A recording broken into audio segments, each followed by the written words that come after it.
La Casa de Montejo se ubica en lo que actualmente se conoce como el centro histórico de la ciudad, en la calle 53, número 506, entre la calle 60 y 62 de la colonia Centro, Mérida, Yucatán, o mejor dicho, al lado del sur de la Plaza Grande. Es una de las casas más antiguas de Mérida y es una joya del arte plateresco, el cual poseemos como arquitectura civil. Aquí podemos ver una representación gráfica de cómo era la casa de los Montejo en la antigüedad. Siguiente. Los dueños al principio fueron los Montejos, conquistadores españoles, ya que la casa fue mandada a construir por don Francisco de Montejo el Adelantado, ya que su hijo Francisco de Montejo el Mozo había fundado una ciudad en lo que antes se llamaba como Xochcansijo, bautizada actualmente como Mérida, cerca de un antiguo templo maya, donde también eran 5 cerros. En los 5 cerros escogieron el cerro más grande, en donde se decidió construir la casa. La casa fue terminada de construir entre los años 1543 y 1549 aproximadamente, ya que no se tiene un registro exacto. Pero se encuentra una placa que dice: esta obra fue mandada a hacer por el adelantado don Francisco de Montejo en el año de 1549.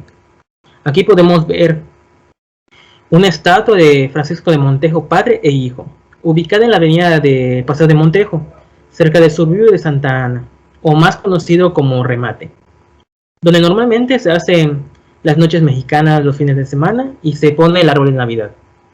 Siguiente.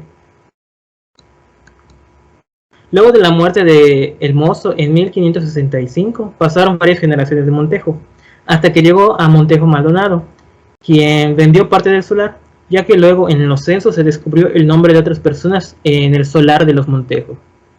En esta imagen podemos ver cómo se distribuyó diferente el territorio de los Montejos, por así decirlo.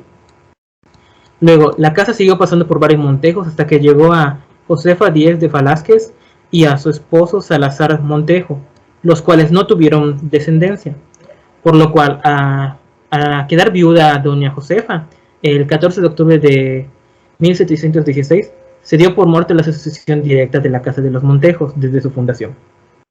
Siguiente. La casa terminó pasando al capitán don Francisco de Solís Casanova, los cuales se los dejó a su descendencia, pero en el transcurso del tiempo el terreno fue dividido nuevamente. Al final, unos nuevos herederos, doña Juana de Solís y Zabaleguía, se casó con don Juan Ramón de Ancona y Cepeda, dando comienzo a los Ancona como nuevos propietarios de esa casa.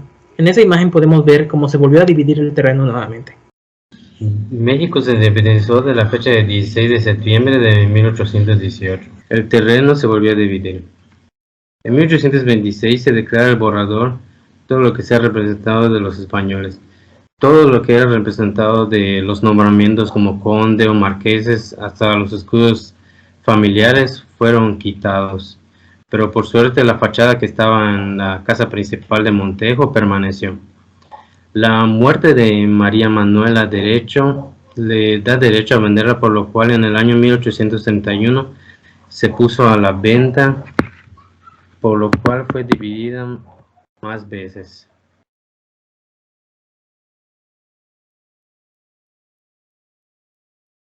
Los peones. En 1834 la casa de Montejo ya pertenecía a Pedro Cáceres y Armas, aunque más reducido. Esto debido a que la casa ya había sido dividida varias veces, como habíamos mencionado anteriormente. Cáceres y Armas tenían una deuda con Lorenzo de Peón, el cual le hipotecó la casa a Lorenzo de Peón, y Cáceres y Armas no pudo pagarle la deuda que le tenía, por lo cual la casa pasó a ser en nombre de Lorenzo de Peón. Lorenzo de Peón, por lo cual más adelante decidió pasárselo a su hermano Simeón de Peón, el cual adquirió la casa en 1839.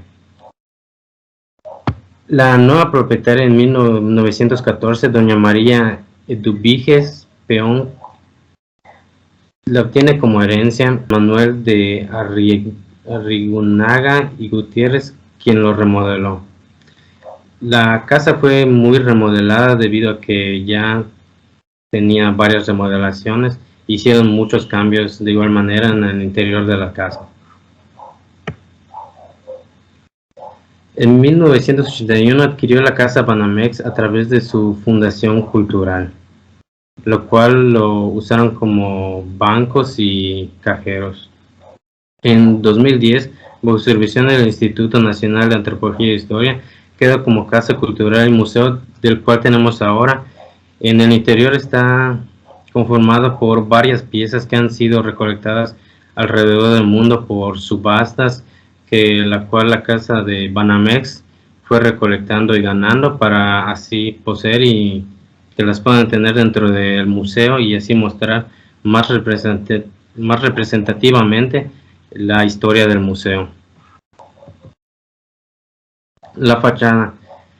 Se puede destacar en ella la familia de Montejo. Se ven las dos cabezas, la cabeza de Montejo adelantado y a su costado se encuentra la cabeza de su esposa.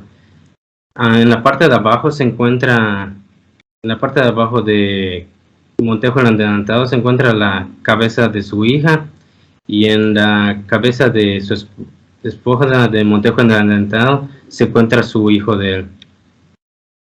De igual manera se encuentran dos guardias muy grandes que se ven en los costados de las pirámides que tienen agarrados unas hachas en las manos. Estos son los soldados españoles que simbolizan que llegaron a conquistar a los indígenas, por lo que se muestra debajo de sus pies las cabezas de dos indígenas. En la parte de medio se encuentra el escudo que está dividido en 4 partes. Las 2 primeras partes son de la familia de Montejo adelantado y las otras 2 partes de la derecha son de la cabeza de la casa de su padre, de su esposa. Esto es muy relevante porque debido a su padre de la esposa de Montejo, que le dio mucho dinero a Montejo para que pueda emprender su viaje y así llegar a lo que es el estado y poder hacer su conquista. Como conclusión, podemos decir que el adelantado a lo largo de su historia, en lo que fue los años, llegó a conquistar las tierras, donde aquí con su hijo pues dejó su legado que está a la fecha, donde conquistó a todos nosotros los indígenas y donde los fue esclavizando y haciendo parte de ellos.